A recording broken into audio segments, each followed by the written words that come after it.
everyone. Welcome back to the Fit with Faith podcast. I'm your host, Jessica Young. And if you're new here, thank you so much for being here. I hope you enjoyed today's episode, and I hope you keep coming back.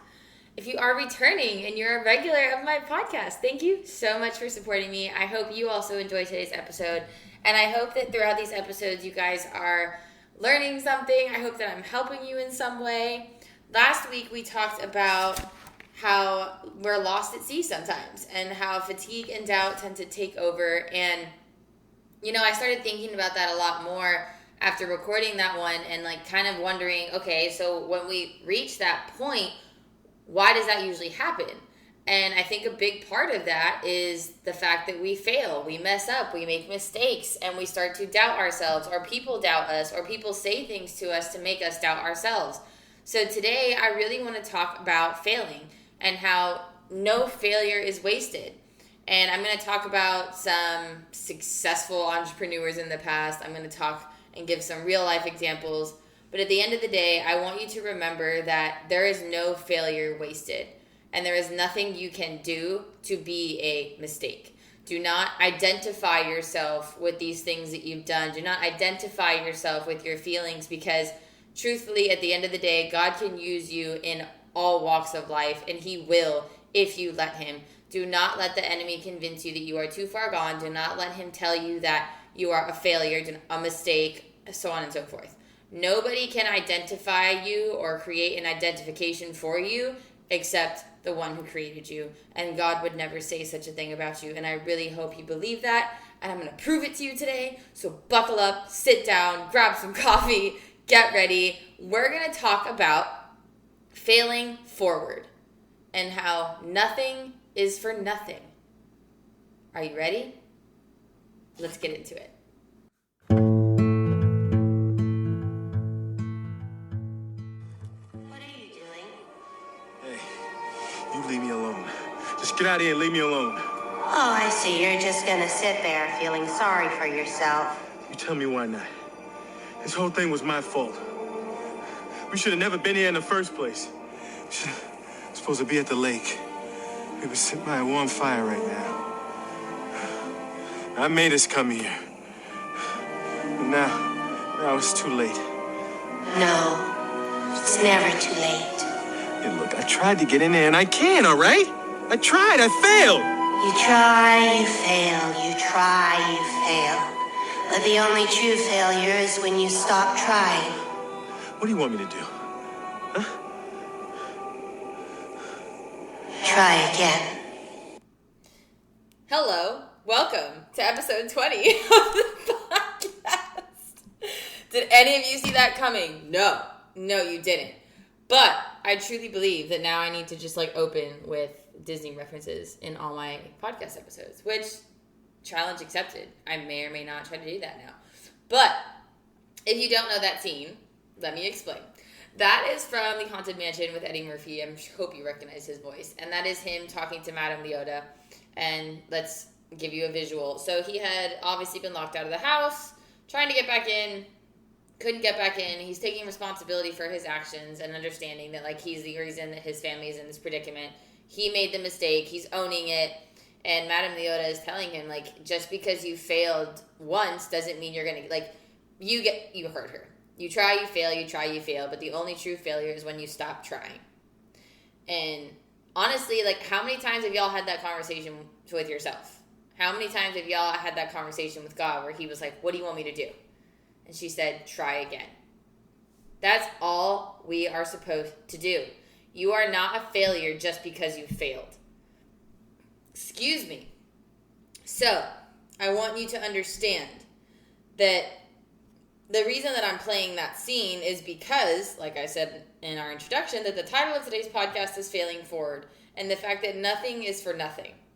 And honestly, I think a lot of us don't realize that.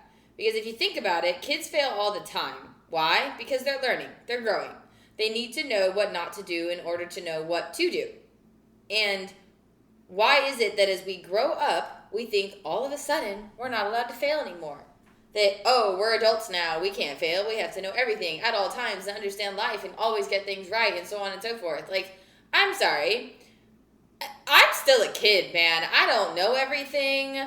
And nope, Peter Pan missed me, and I didn't end up in Neverland. I grew up a little bit, but however, that doesn't mean that I know everything. That doesn't mean that I am exempt from failure, because all it tells me when people say those kind of things or like have that kind of mindset is that you grew up in a household or a school system that never let you make mistakes or feel comfortable messing up, and that you were around adults that in your eyes did no wrong. Therefore, you couldn't do anything wrong once you became an adult.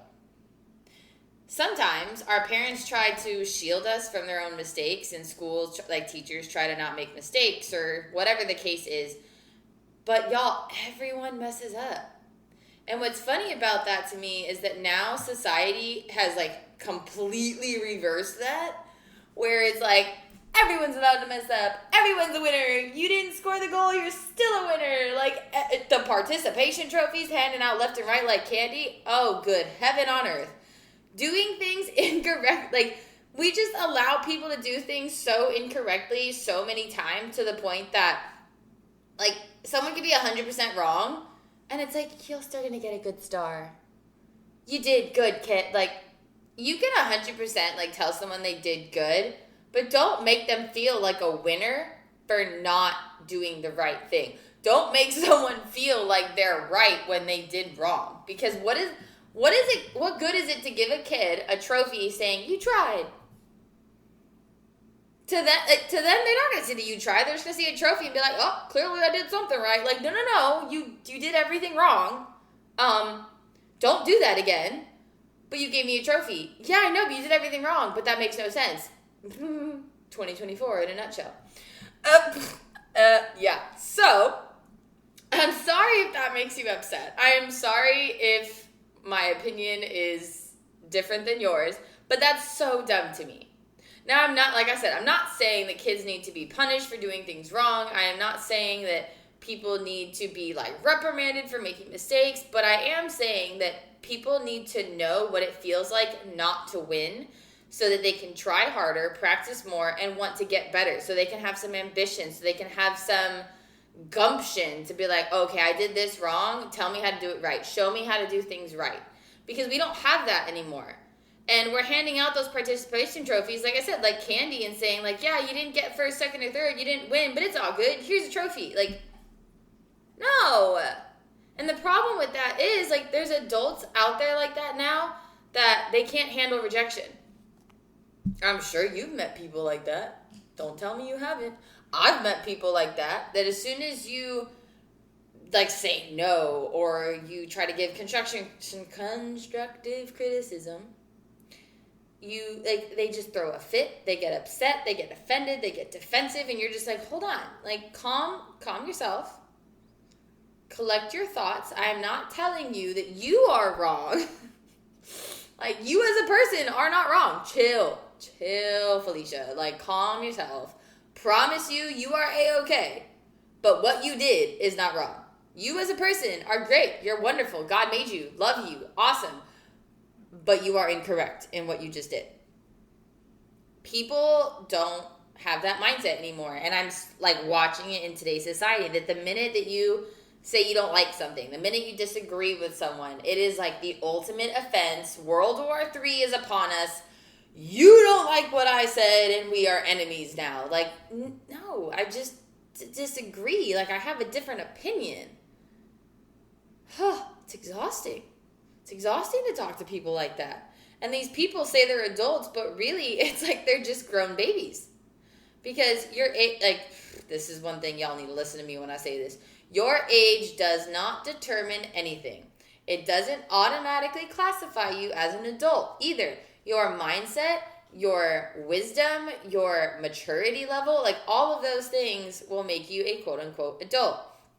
Just because you're 35 doesn't mean you're an adult. Just because you're 55 doesn't mean you're an adult, because, believe it or not, I've met some pretty immature people along those lines, and I'm like, you are a grown man baby, or woman baby, whatever you want to say. So, in my eyes, the only people that I can look at as an adult, quote unquote, is someone who is mature, has wisdom, but even still, we are all just kids. We are all just kids walking through life, wondering what's next, learning what to do, trying to be good people. And why I say we're kids is because we're God's kids. I'm sorry, but you can't be older than God, so you're still a kid, just saying. And those people that I consider adults, like, they're still God's children. But they've learned more than me. They know things I probably don't, and they've gained their wisdom and maturity through trial and error. They've been through things I haven't been through, and they can probably help me go through things that I'm going to go through. Or maybe teach me, like, hey, if you do this, this is what happens, don't do that. And I'll be like, solid, got it, noted, not going to do that. But honestly, I think the only way at this point to get better and to learn more, to grow, to evolve, and all of that is to fail. You know, like, we have to mess up. We have to come in last. There has to be this trial and error process in all facets of life. Like, whether it's, and I'll just relate this to what I do, whether it's like the gym or fitness or nutrition or like school, for example, like all these things that we are, everything in life, to be perfectly honest, everything in life comes with a trial and error process. Is there times where we're going to get things right the first time? Sure. Majority of the time, is that the case? Absolutely not. You are not always going to get things right the first time. That is the whole point of life. That is the whole point of knowledge, of wisdom, is because when you mess up, you get smarter because you learn what not to do. And, you know, all those things happen to teach us something. All of these mistakes, these failures, like coming in last, like, that has to happen. I don't think people understand, like, you have to mess up. How are you supposed to know what to do if you don't know what not to do? And it is by using that wisdom of what not to do that we can become wise and grow as people. And that's why I mean, heck, there's, you know what? This just came to me. I think that is like pretty much the epitome of why God used all these people in the Bible who had such terrible past, made stupid mistakes. I mean, hello, Saul and Paul. Like, the only reason Saul became Paul is after all of his mistakes. And God was like, you know what? I'm going to use the worst of the worst to be the best of the best. And y'all are going to see it. And you're going to see it happen in real time. And he's going to record all of these things. And, like, so many people in the Bible were, like, I don't think, I'm sorry, this is like a thought process that's running through my head right now. That's why it's kind of like jumbled up. But I truly, and I think I've said this before, do not, under my knowledge, know of anyone in the Bible that had this, like, clean slate before they found Jesus and before Jesus called on them and before God used them. Everyone had a past. Everyone had some history. Everyone had some things they didn't like about themselves. Everyone had, for lack of a better way to say it, some skeleton in their closet. But because God is God and he is merciful and he is graceful and he gives us so much forgiveness and love, he used these people. And I think the reason that he used these people is so that you and I can understand that even if we make mistakes, even if we're not quote unquote perfect, even if we're not the best or the first pick, he's still going to use us to do something great with our lives. And he still can use you to do something great with your life. But it is you that has to walk in that. It is you that has to trust in God. It is you that has to answer the call.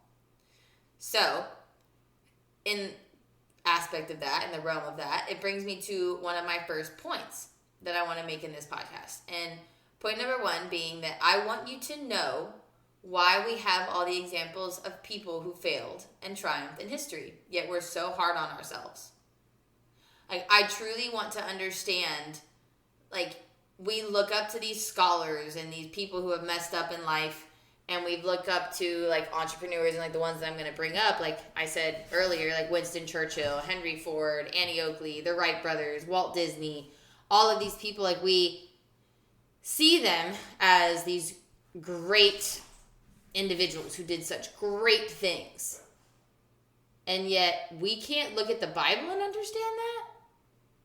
Like, we can see, like, Thomas Edison and all of these people who made all of these mistakes, but then they ended up reaching their goal of inventing the thing or doing the thing that they said they were going to do. And we're like, wow, they triumphed. Like, Michael Jordan triumphed. Like, all of these athletes, they triumphed through the trials and tribulations and the errors and the mistakes and da-da-da-da-da-da. But we can't look at the Bible and see that the same thing happened.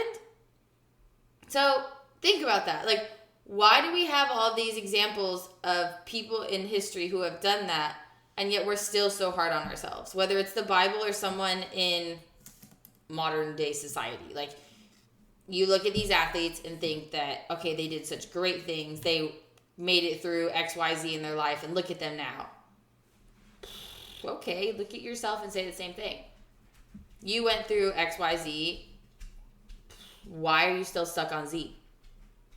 You have the ability to change, to adapt, to grow, to use these mistakes and failures as things to make you better, as things to bring you to that triumphant state that you want to be in and that you see all these other people in.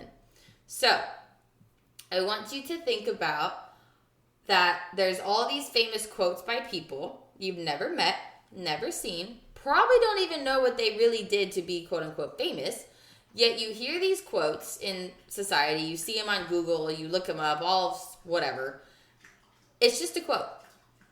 And excuse my dog drinking water in the background. It's just a quote, but you take it to heart. And some people really do live by these quotes, and it kind of makes me wonder, why can people today hear a quote by someone they've never met, never seen, never talked to, who died probably before their time, believe that quote, take it to heart, live by it, so on and so forth, and yet so many people can't look at Jesus the same way? Here's an example. I have not failed. I've just learned 10,000 ways that won't work. And in case you've never heard that quote or don't know where it came from Thomas Edison. And he said that in the realm of when he was inventing the light bulb in 1879. 1879. So many people know that quote or some rendition of it, and we can recite it. But people can't recite Bible verses that are along the same lines, and it's bewildering to me. And now I promise this isn't a history lesson, but I want you to know some things about Thomas Edison that you probably don't know. So, Thomas Edison was born in 1847. He died in 1931. Listen to this. He only went to school for 12 weeks. He published his own newspaper at 13 years old, but an experiment that went terribly wrong caused a fire and ended that. At the age of 30, so 1877, he invented the phonograph so that you could record and play back sound. I think we're all thankful for that one. Hello, you wouldn't have this podcast if that didn't happen in 1877. And then in 1879, he extended our days with the invention of the light bulb at age 32. He produced one of the first ever motion pictures so he actually helped us make movies possible, because he developed the first motion picture camera, leading to the development of film industry in Hollywood. And one thing that I thought was just wild was that on top of all of that, the man was mostly deaf. And another thing that I discovered when I was looking into him, because yes, I hyperfixated, was that at some point in his life, he saved a 3-year-old from being run over by a train. Thomas Edison's a cool dude. He's a really cool guy. So the reason that I said all of these facts and why I think that was necessary to point out is because he did so much more than just invent the light bulb, yet that's all most people in the world know for him for. So can you imagine how frustrated he'd be if he was here today and no one knew anything else he did? Oh, but everyone knows that quote that he made, and that he made the light bulb. Everyone knows that. And yet I think it's funny sometimes in society we're like, what would happen if Thomas Edison never would have invented the light bulb? Like, how would we be living right now? I've thought about that. Like, as I was doing research on him, I'm like, man, if he didn't invent the light bulb, shoo, what would we be doing right now? Like, where would we be? And how frustrated would you be if you did all of these things in your life? You did such great things. Like, heck, he freaking saved a 3-year-old from being run over by a train. How many of you knew that? Probably none of you. Sorry. And if you did, congratulations. I didn't know that. But how frustrated would you be if you did all of these things with your life and people only remembered you for one thing? Or didn't remember you at all, didn't know your name at all? Like, that's crazy to think that, like, if he didn't exist, we wouldn't have, granted, someone probably could have done something along the lines of movies later in life, but he is a major contributor to the fact that we have the film industry, that we have this, like, sound, and that obviously we have light in our houses or your apartment or your car, all of the things. So how frustrated would you be? Like, think about being in school and doing a group project and you did most of the work, but you only get credit for buying the paper. Like, no, let's make it even worse. You did the whole project. You did all the things. And then when it comes time to, okay, who did what, da, da, da, da. Oh, well, Jessica bought the poster board. Excuse me? I did way more than buy the poster board. What are you talking about? But the teacher's like, oh, that's awesome, Jessica. I'm glad you bought the poster board. Congratulations, everybody. The project looks great. And you're like, whoa. I did the whole project. Like, can you imagine that? How frustrating that is. And, point number 2 goes along that line. Because can you imagine how God feels? Can you imagine how Jesus feels? God put everything together. The world was created by God. God sent Jesus to save us. Jesus died for us. And there's people that don't believe in him, and there's people that don't even know him, and there's people that don't even know his story and have never even picked up the Bible. God gave us the gift of the Bible so that we could know everything, and people still don't pick it up and read it. People have the audacity to say it's just some story. A man died on a cross to save us all. Jesus died on a cross to save us all. And sometimes that's all anybody ever really knows. They know nothing of the story. They know nothing of why. They don't even believe it. They're just like, oh, that man that died on the cross? Yeah. Huh. What a story. Like, I'm sorry. Excuse me? Story? Who are you talking about? I mean, my Lord and Savior, Jesus Christ, the one that died for my existence, the one that died for you, you unbeliever. Like, what? What is wrong with you? How could you not believe in Jesus? And, the few things that they do know sometimes about Jesus, which people these days, if you bring up Jesus sometimes, like I've had this happen where people are like, oh, well, didn't he throw a fit in the temple and do the things and Adam and Eve, the reason that we're all sinners. Yeah, that's great. What a good God you have. Adam and Eve, all were born in sin, and maybe there's a few other things that they know, but I feel like the majority of people who don't know Jesus and don't have faith usually know those two things. That guy that died on the cross, what a story. And oh yeah, Adam and Eve, those naked people in the garden that sinned, and that's why we're all damned to hell. I've just stopped trying to have conversations with people that are closed-minded in that sense. So, in any case, my question is, why is it so easy for society to believe these quotes from Thomas Edison? They don't, y'all never questioned his inventions. But you've never met him, never talked to him, you weren't there when he did it, yet so many people can believe the fact that he did it based off of the proof that's in history. It's oh yeah, he did this. We know he did this because it's written down. It's recorded. Okay, the Bible is the same thing. Jesus did this. God did this. It is written down and recorded. So why are we so quick to believe that people like Thomas Edison, Henry Ford, and all those other examples that I said, why are we so quick to believe that, oh yeah, they did it. It's in history. It makes sense. It's in a book somewhere. Okay. Jesus' life, all the things that God did, all the things that Jesus did, yeah, it's in that book, called the Bible. Just saying. When I was studying for this podcast episode and really doing my research, that is the most common question that I just kept asking myself. Was why is it so easy for people to believe this, but yet not believe the Bible and not believe God and not believe Jesus? I can't fathom. It's the ignorance of society of being oh yeah, that makes sense. It's proof. It's in front of me. Okay, your life is proof. Everything that you have is evidence enough in how gracious and good God is. And so, Thomas Edison, Winston Churchill, Henry Ford, Walt Disney, Annie Oakley, the Wright brothers, inventors, entrepreneurs, athletes, all of these people, everyone can believe what they say, yet when God speaks promises over you through the Bible, you still don't believe it. And that's me talking to the believers and the non-believers, because there is so much promise in the Bible. There is so many things that God says about us to tell us who we are, how great we are, what we've done, what we're capable of. and yet we don't believe it.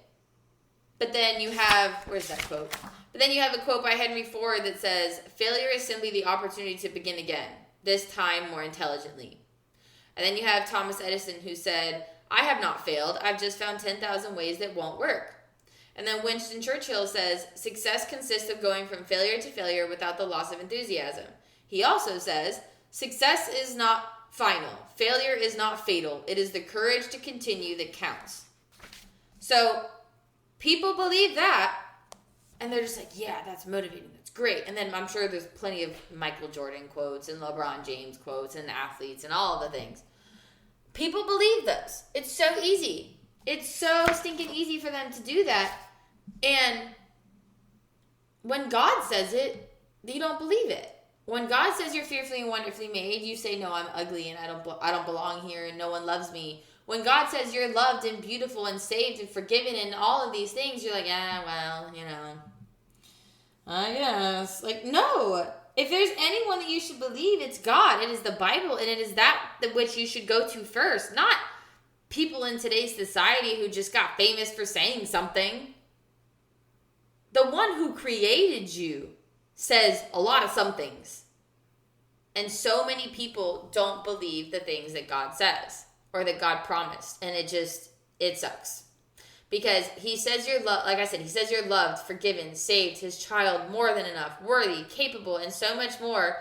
And I want you to ask yourself, why don't you believe it? Why is it so easy to remember quotes by these famous people, and yet you can't remember, like people can't remember Bible verses or things that Jesus said or Jesus did? And if you didn't know, he's the most famous person of all. Like, I'm pretty sure, don't quote me on this, I'm pretty sure he is like the most searched person in Google. And that, like, I'm pretty sure that's the case. And like I said, don't quote me on that. I didn't really research that. It's just something I think I've heard somewhere. But barely anyone can say a quote from the Bible. And people oftentimes don't even know any stories or anything that Jesus said. And yet he's, in my eyes, the most famous person of all. That's crazy. And I'm sure at this point you're kind of like, okay, this is supposed to be about failing forward. So how does this all relate to that? Well, you see, if Thomas Edison never failed, if Churchill, Disney, Ford, Oakley, Steve Jobs, Wright brothers, Einstein, if all of them never failed, they never would have learned what to do in order to be successful as they were. They never would have found the right way to do things had they not messed up. Their success didn't come overnight, and it didn't come with age, nor was it a birthright. And I'd be willing to bet that they never expected that either. They never expected to do all the things that they did, but they also didn't not believe that they couldn't do it. Something that's really cool about Jesus, too, is that he 100% could have had overnight success. He didn't have to go through all the things that he went through, but he did to be an example for us and to show us what it's like to struggle, to lose, to be hated, to have no one believe in you, and all of the things that he had to go through in his life. So you want to know how to fail forward? Look at Jesus before anyone else, because he never saw any of that as failure. And he never looks at you as a failure. He looks at you as a child who is learning what to do.